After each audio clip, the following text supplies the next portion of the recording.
put the speakerphone on. Wisconsin and pick up. Hold on. So we moved from there north. Yeah, I think 27th. So we changed the day the other day. Yeah. Oh, okay. Now, how long is that trip going to take you to the North Pole? Oh, we're going to get within a couple hundred miles if the weather's decent. So I'm thinking that we'll be gone 14 days. Wow. We're not going direct. We're going up the east side of the Hudson, and then up Frobisher Bay, and then across. Okay. All right. Well, tell you what. Tell me about this the Beaver going to South America. What was that for? A TV commercial?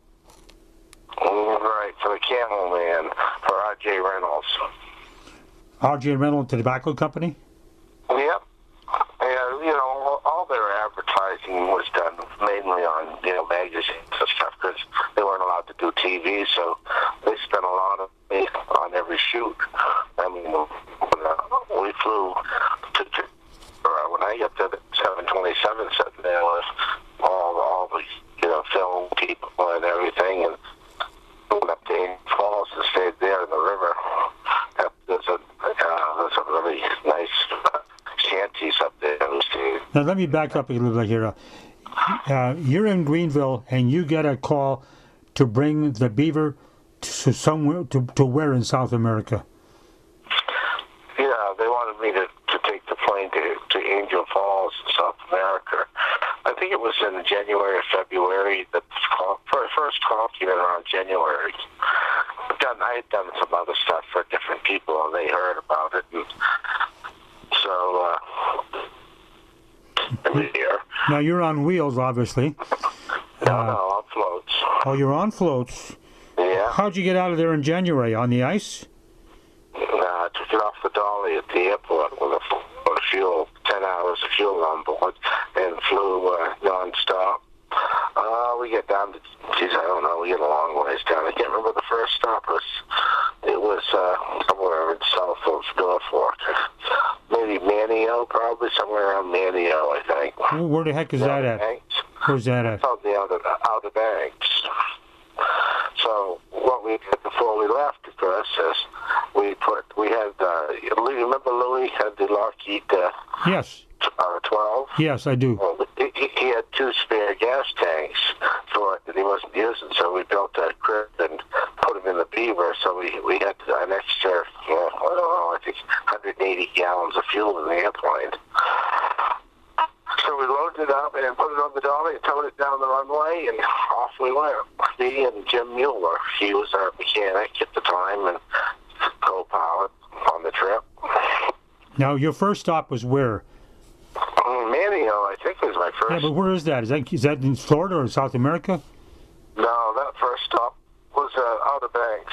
Oh, the Outer Banks. Okay, North Carolina. South of First Flight. Okay, and that was eventless. That was an eventless flight just down to there. Everything went great. Oh, it went good. Then we left there. We refueled. I think we spent the night there. I can't remember what time of day. We didn't leave until later in the morning in Greenville. It was cold. It was February. Yeah. And we left there, and I believe my next stop was Savannah, Georgia. I landed in Savannah, Georgia in the river, pulled into a marina, and we spent the night there. And the next morning, we started down to the airplane. I saw all these suits and ties wandering around my airplane. I could see a Fed a mile by. There was the FAA just crawling all over it.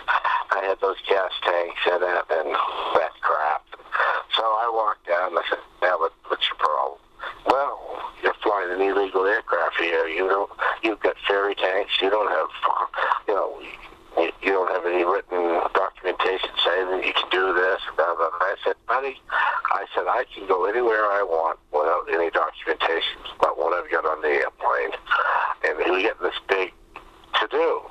And I said, "Take a look at my airworthiness certificate." So I pulled it out of the airplane, and he looked at it, and he said, "I've never seen one of these in my life." And I said, "That's right, because there's only 1 or 2 of them around." And our airplane was registered, could be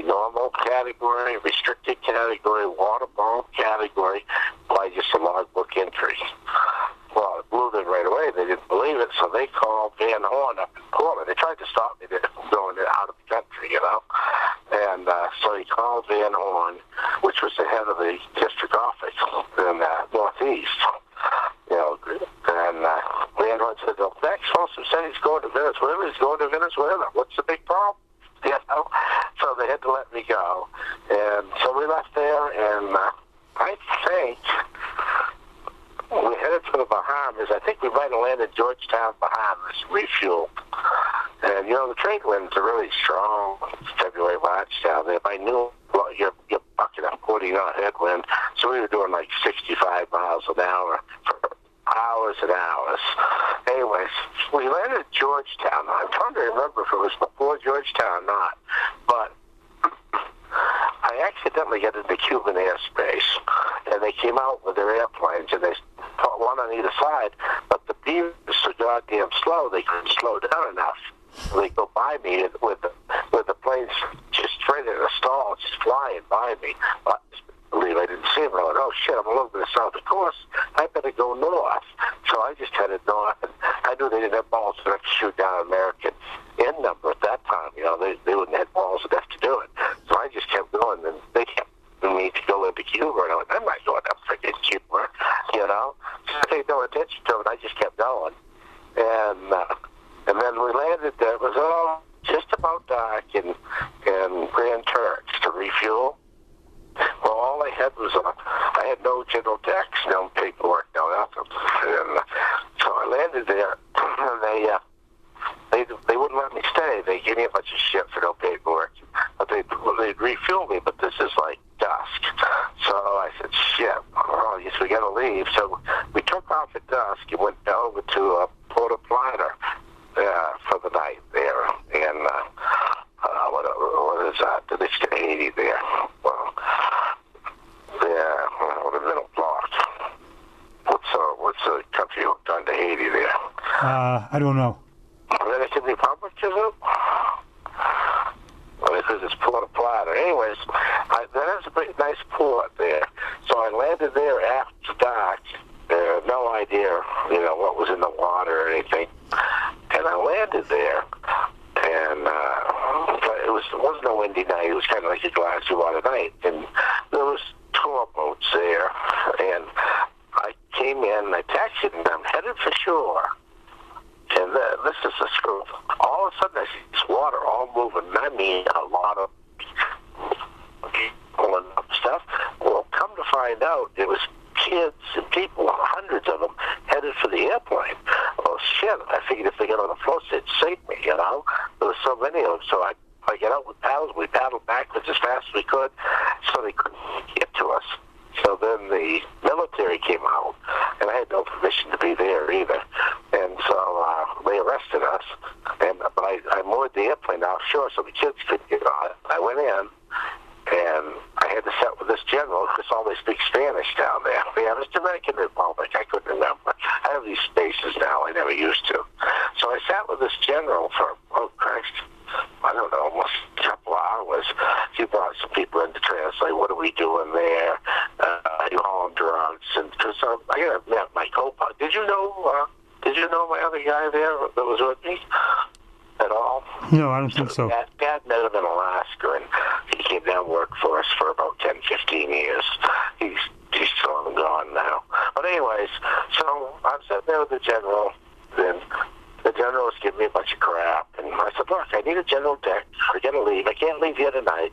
Well, you're under arrest. You can't leave anyway. I just went, oh, all right, whatever. And he says, well, I'll tell you what. We'll talk in the morning. He says, you go down and you stay in the jail. Well, the jail in this place at the time was the largest cement ship still floating, as far as I know, in the world. It's made of cement. You ever been around those? They're like foot thick of cement. The whole thing's made of cement. And it was a jail, and it had about, I'm going to say there was 16 of us in jail on it that night. And if you've been to the Dominican Republic, you know, a beer is like 4 cents, 4 or 5 cents, nothing. And so I had some money on me, and they serve you beer at this, you know, you're under custody, but you can't leave. But it's kind of like it's a neat ship and stuff, you know? It's kind of like minimum security. And so we got bombed on this damn beer down there, and I paid for the beer for everybody on the ship that night. I think the next day it was like $36, you know? And so the next day, you leave the ship, and I get led up to the general's place, and he sits down with me, and he well, how much money do you have on you? And I went, I don't know. I said, $300-400. You must have way more than that. You're flying across the Caribbean. I said, so he know all about it. I think he had $400 there or something. He said, so he took the $400 US. And he said, okay. He says, if you're not home drugs, I don't think it, and I said, well, your guy's almost blew. Are you dropping out, Max? Oh, yeah. You hear me here? Yeah, I can't, but you dropped out once there. Move. Yeah.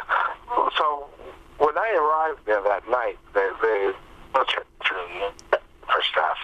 And the problem I had was that I had a life raft with a bottle on it to blow it up. And they thought it was full of cocaine. And they're trying to yank on it and stuff. And I was saying, they're speaking Spanish. I'm going, stop. Because if this thing blows up in the airplane, it's a life raft. It's going to blow the windows out of the airplane and everything else. So stop and stuff. And so, anyways, long story short, the next day he stamped me with a airplane, a bill of lading. Instead of a boat bill of lading. Entry and out, exit. After stamped, get it out of the screen. Max, you got to move a little bit. You dropped out again. Change positions with your cell phone. Yeah, you hear me over here better? Yes. Okay, let's try that. We'll try this. So we don't have very good connection here. No. So, anyways, I said, no, I need a airplane general deck so I can leave and get into another country. And he says, no, you landed on the water, so you're going to get a boat general deck. And Jesus Christ. So anyways, he wouldn't change it. So I left that and went on, and I went down to the islands. And I can't remember. Martinique was my next stop, I think. And I went in there because of no paperwork with a boat general deck. And they gave me a little crap, but that wasn't too bad at that spot. So I spent a little time with customs people, but it was just, we weren't hauling drugs or anything. We just looked like a bunch of druggies and stuff. So they let us out of there, and that went pretty good. And then the next stop was, I don't know, must have been, I'm trying to think right now. It was down, the hell was that, Grenada? Is that where we invaded there to get the Russians out of it? Was it Grenada? I think it was. And I landed on Grenada and refueled. That was really, they were happy with Americans, so they left me alone there. And I'm just trying to think. This has been a long time now since I did this trip. So anyways, I was at the restaurant and I had the president of the country showed up and sat down with me. You're American? I went, yeah, American. Oh, we love Americans. You guys just gave us millions of dollars to rebuild and blah, blah, blah, and introduced himself. I can't remember his name now. It's been too long. But so we had lunch together and talked about, things in the United States. And then we refueled and left there. And I believe we went on to Margarita Island. Isn't that off the coast of Venezuela? I don't know. Yeah, I'm pretty sure. Anyways, we got in big trouble there. We still had no paperwork, So I landed in a bog closest to the runway I could get to, because we're on straight floats. We're not on any amphibs. Yep. And what had happened was R.J. Reynolds had bribed some people over in the capital in Venezuela, so that I had the rights to fly around Venezuela with the U.S. registered airplanes. Well, the problem was their paperwork didn't show up on time, so I didn't receive it, and only certain people were bribed. So I landed at Margarita Island, which is part of Venezuela, I guess. I don't know how that works. Anyway, so they came at us with M16s and everything. There was only about 15 troops, and they showed up at the airplane. And they took me under gunpoint through the woods for about 3 miles. So I'm walking along with all these guys. They got M16s on my back and stuff, and they're talking Spanish. I haven't got a goddamn clue what they're up to. But I keep walking by these goddamn holes, and it looks like they just about the right size for me, to put me. Anyway, so they left the mechanic on the airplane. Well, I was gone 7 hours, 8 hours, more at least that, maybe even longer. So they put me in an interrogation room, surrounded me at a round table with all kinds of military people. And they took a couple interpreters off an airline and brought them over, and we discussed what I was doing there. And I said I was working for R.J. Reynolds, going to do a movie in Canaima. And they were really nasty at first, and it went on, and they were pushing me around a lot and stuff. And I said, well, I got a piece of paper here with a telephone number on it, and I was told not to use it unless I needed it. Looks like I need it right now. Well, this is a general or something I'm with too here. I gave him this piece of paper, and he turned just as white as a ghost and said, how do you know this man? And I said, they told me if I was having any trouble to have you call this man. Well, he called him, and man, that guy, I don't know who he was. To this day, I don't know who he was, but he was a big ranking official, in the government. And he bawled the guy out and told him to make sure he treated me right, and everything changed. Now it's 11 o'clock at night, right? Yes. So, you know what they do then? They put me in a boat. I'm going to say 15, well, probably 18 foot. A fishing boat full of nets, and you sat on the nets. We went out in the ocean. We still had two guys with M16s, a guy running the boat. I'm sitting on the nets, and I'm going through the ocean down there. It's a warm night. I'm going to say we had 2-foot swells, water spraying on me. They're taking me back around to the airplane. This is like 11, 12 o'clock at night, and I'm going, wow, this is like a goddamn story, This whole thing was neat as hell, Anyways, I show back up to the airplane. Jim thinks I'm dead. I've been gone so many hours. And I said, oh, we're all set. Everything's fine. Don't worry. So I hired a guy to stay on the airplane overnight, and because if the wind came up or something, and then we went back on the boat to this little village and spent the night in some house or something. The next day, R.J. Reynolds came in with their lawyers and took everything over. And after that, I didn't have any problems legally because the lawyer stayed with me for the next 2 weeks. Wherever I flew, the lawyer was with me. But I did have permission to fly anywhere in the country, any military base or anything, with a U.S. registered airplane.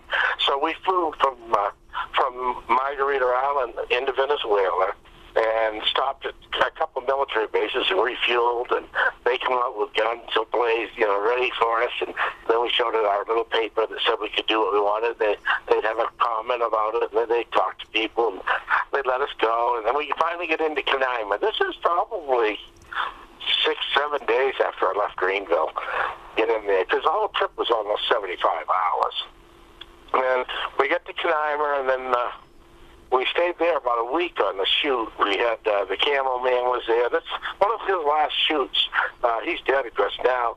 But before they came out with the actual camel, the cartoon, I was one of the last shoots they did. I think 1 or 2, because we were supposed to go the next year to Central America, but then they had the overthrow there down there, so Panama, we didn't make it. But anyways, I'd fly out in the morning at Angel Falls, and we'd fly into different areas, and then they'd take the collar off or the spinner off, and they'd take pictures of him. And the airplane was pictured at the Heathrow Airport for years. They had a big picture of the Beaver and the Camel Man right in the dome there and everything. And anyways, and then I came back.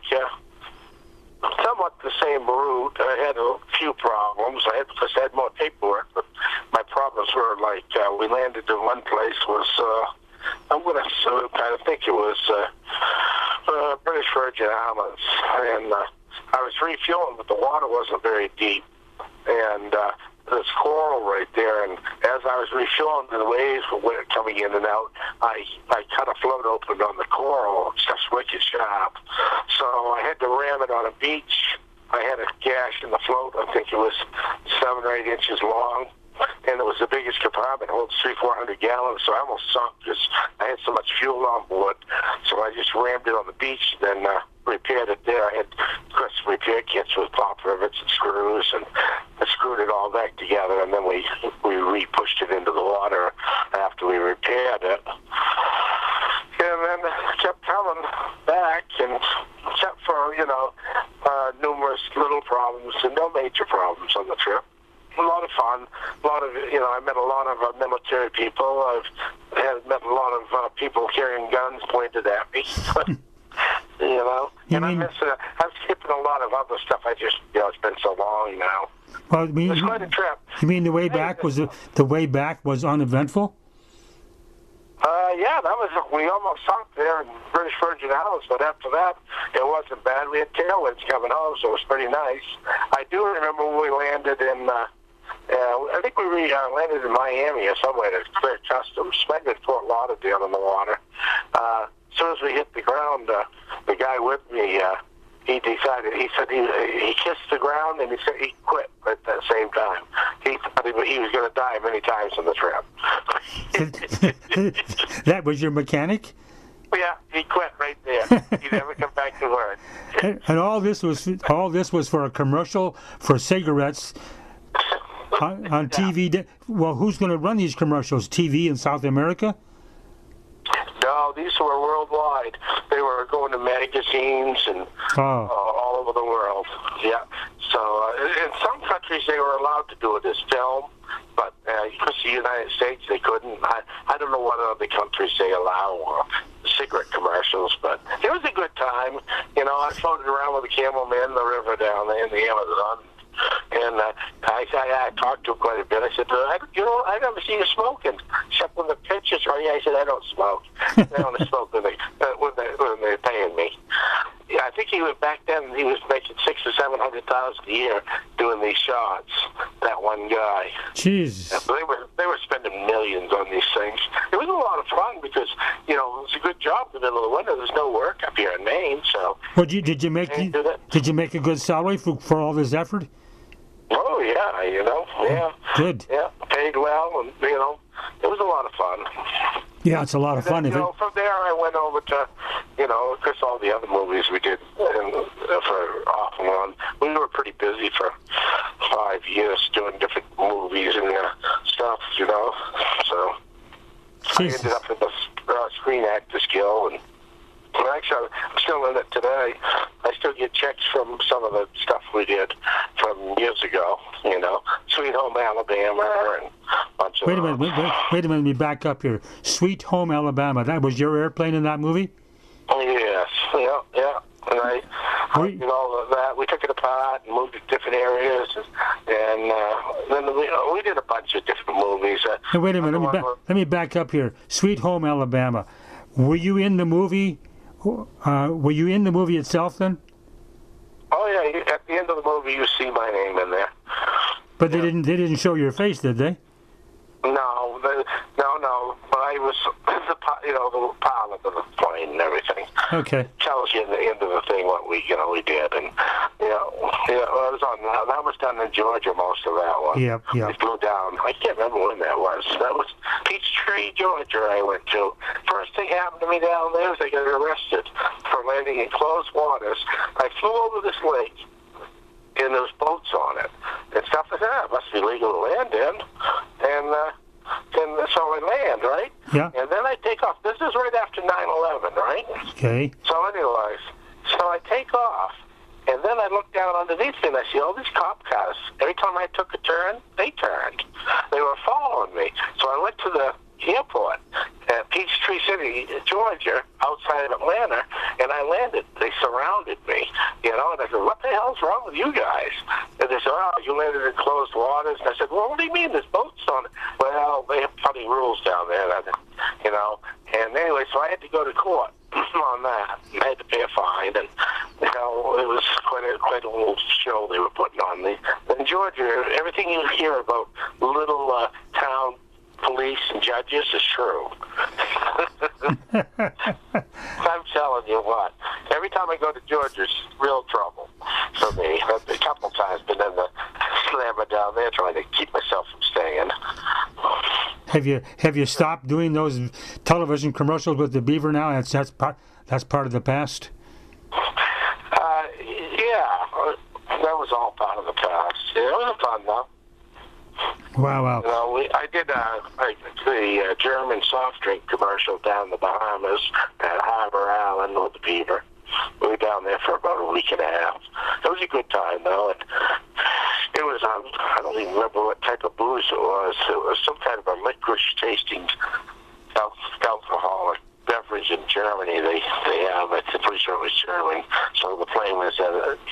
that. And that was actually a little bit of a film, because I can still remember this one, is because I was in the airplane and they dressed me up in this white suit flying thing, but the actual actress was just a woman, a beautiful woman, small, but doing the flight pictures, I'd go by low level and they'd see me in the uniform. You could see me, you could tell who I was. You'd think it was that woman. So one time we were sitting there, and you've been around all this, where the makeup artists are there and all the film. Oh, yeah. The airplane's pointing right at the dock, right? It's tied down. All right. So she gets in, and she's sitting there. She's all made up, just like I was in the airplane when I was flying. I'm hiding behind the back seat. Well, I stop the airplane. I hide behind the back seat. I feel this friggin' thing jump on the float. And I went, what the hell? And I shut the airplane off, and I get up, and her hair man, her dresser, saw her hair out of place. He went right through the edge of the prop, slit his wrist, and almost killed himself right there. Thing was running. He jumped on the float. They couldn't believe it. No, so I ran into a lot of that stuff.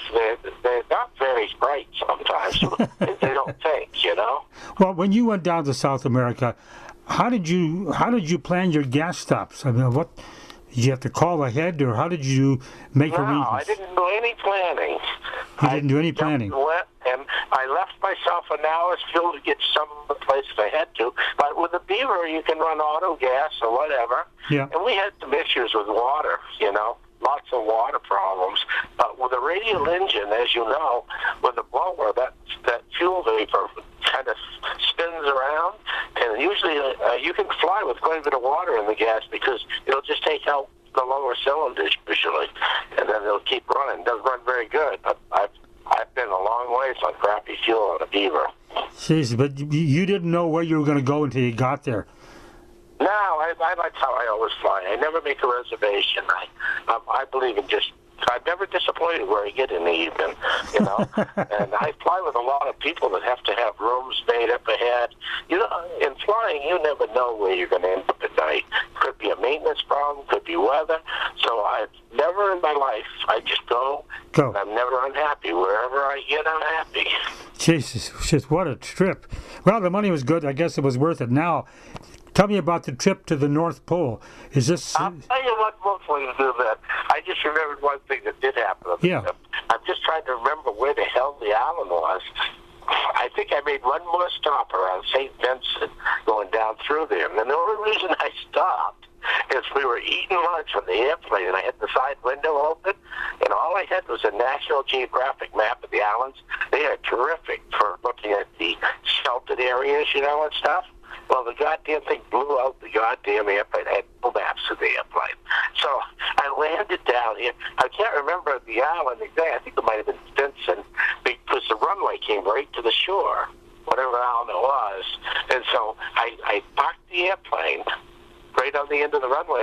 Me and Jim walked up the runway, and there was an Eastern airliner there. And so I walked up into the Eastern airliner, into the front, and I said, hey, guys, do you got any old maps I can borrow? And the guys looked at me, where the hell did you come from? I said, I was down here. I'm over here in the water. I said, I only had a National Geographic map. And I said, I blew out my window while I was flying along. I said, you got any IFI charts or something, just so I could have some, frequencies to go down through? They gave me a couple old charts. It was really funny. To think about it. So we walked off and left, took off, and was gone. What kind of charts? VFR charts or what? I think they only had IFI charts. I think whatever they had, I was mainly interested in frequencies, Sure, channel number. Jesus. Yeah. You're lucky to be around now today. You know that? You're lucky to be around. I traveled my whole life this way, Yeah, well, I'm starting to understand now. I used to leave Wichita, Kansas, and fly home. I was probably 18, 19 years old with a brand new 185, and I'd see how fast I could make it to Greenville. So I usually did it, overnight. It'd be 13 hours, nonstop, just fuel stops, go right to Greenville. I always did that wherever I went. If I went to California, I'd bring one back, and fast. Best time I ever made Anchorage, Alaska from Maine was 27 hours nonstop. Just fuel stops, right straight through. Jesus, that's a lot of flying. How'd you stay awake? So I was like a zombie. It was awful. Oh, don't do that. Well, now you gotta. This year with the Beaver, 95 pounds. You dropped out. You must have moved. Go back to where you were. Oh, no. I said I went to Alaska this year in a Beaver on amphibs. We flew 95 hours round trip. You didn't sleep? Oh no, we slept. But it was. We did the whole coast. We did lower Canada out to Prince Rupert, and then all the way up the coast. We had beautiful weather into Anchorage, Dillingham, and then over to Fairbanks, and then down to Dawson, stayed in Dawson City, then across to Churchill for the polar bears, and back down to Maine. Round trip, we were gone 3.5 weeks. Now, 5 of us. Was it just for fun, or was this a job? Yeah. How many were in the airplane? 5. 5 of you guys. Okay. Yeah, we were loaded. Yeah, I guess you were. In the Beaver with your gear. We were on amphibs. Now you're going to go up to the North Pole shortly in May sometime. We're trying to get up over the North Pole. I've got a whole route laid out, and these guys that go do most of that. I just go along as a mechanic safety pilot because I've been there before, and I've been with these guys before, pretty close to. We got within 400 miles, I think, last time 2 years ago. What are you flying in? I'm going to use a 208 and a Aerostar twin helicopter. You going to use a Caravan? Yeah. Oh, okay. Yeah. And gas stops or not? Now, is this just a private venture, or who you? Yes.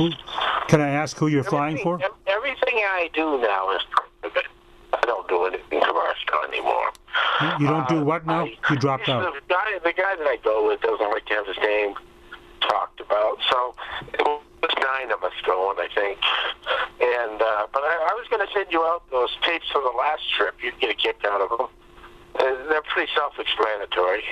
Yeah, well, when we get back, we'll try to find the slide sometime and pop it in with the description here. I sent it all on thing. I told you I'd send it out. I just haven't done it yet. I've been wicked busy. I'm trying to clean up a lot of my loose ends, so I could be kind of semi-retired this fall and just do trips like this. Well, I got a call from a guy here who's looking at buying the DC-3 on floats to do some kind of commercials with, and he was going to plug me into what's going on, but I had to sign a anti-disclosure contract, and I said no, I don't want to know. But he was up there flying in circles with a drone, videotaping the airplane and the floats. Right. And they're going to use it. If he's having any luck. I don't know if he's having any luck getting a sponsorship or not on that. We're about ready to kick the engine out and bring it back, and we'll be setting up floats by September. Okay, so you're gonna. Well, anyway, I had to sign a non-disclosure agreement, and I said no, I don't want to know anything, and thanks a lot. So, I'll be curious to see if he actually wants to buy it. I say we're going to get rid of it this fall one way or the other, whether it goes to a museum or what happens to it. I talked to the Canadian Floatplane Museum there in Sault Ste. Marie. They're really nice people. I've been there 3 times. Yeah. They've got room in a hangar right there with all the other airplanes. And, if worse comes to worse, I'll have to take a tax dodge, I guess. Yeah, okay. Now, is that you told me that's a DC-3 or DC-47? No, that one's a C-53, really. Oh, 53. Okay, I had it wrong. The C-53 is a parachute. It was a parachute plane during Normandy. This one flew during the big invasion, but it also they were used for calling the generals around and people like that. They have a wooden floor, so they're known for. They're a lot lighter airplane.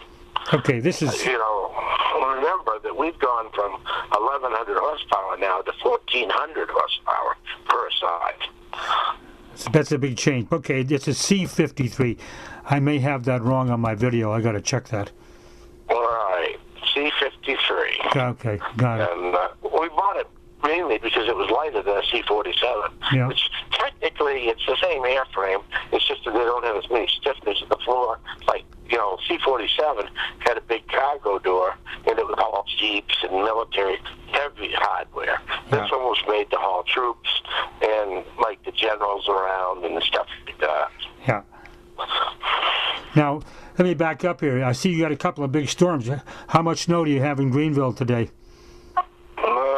Total. We had over 32 inches in the last 2 weeks, but it's starting to settle now. But I'm going to say on the ground we've got 4 feet in the woods anyways. Jesus, that's kind of high compared to normal, isn't it? Yeah, every other year or two we get quite a bit look at the year, but it's been some monster storms this year. Yep, I see that. I was watching a couple of days ago. Well, if I can get to Greenville for the flying or something, maybe we'll sit down and talk some more. It's kind of difficult to talk over a cell phone without chopping a little bit, but I appreciate Right. I'll put this together a little bit with some pictures, and I'll make sure you see it first before I make it public, and you can then Yes. you can make. And I'll send those other things out to you in a week or so. You can look at them. It's got the pictures of the DC-3 being put on floats. Okay. With all the cranes and people around. These are still pictures, right? These are. The other one is pictures of our trip to up north back, and it's self-explanatory. We get you can see us chasing polar bear on a snowmobile, stuff like that. No, these pictures are JPEG. You going to email me, or how are you going to get it to me? Oh no, I'll just send it out in the mail. Oh, in a CD, you mean? Yeah. Yeah. Okay. All right. No. Okay. That'd be terrific. Yeah. Well. All right, and then you can just make me copies. I don't have any copies, but you can just send me back some copies. Oh, okay. Not perfect, but they'll give you an idea of what we do. And that'll also show you the airplane and the helicopter we're using on the Stick Venture. And this, so you'll find it interesting. It's about 35 minutes long. All right? Okay. Sounds like a plan. All right. Thank you, Max. All right. You have a good evening. Okay. Good night now.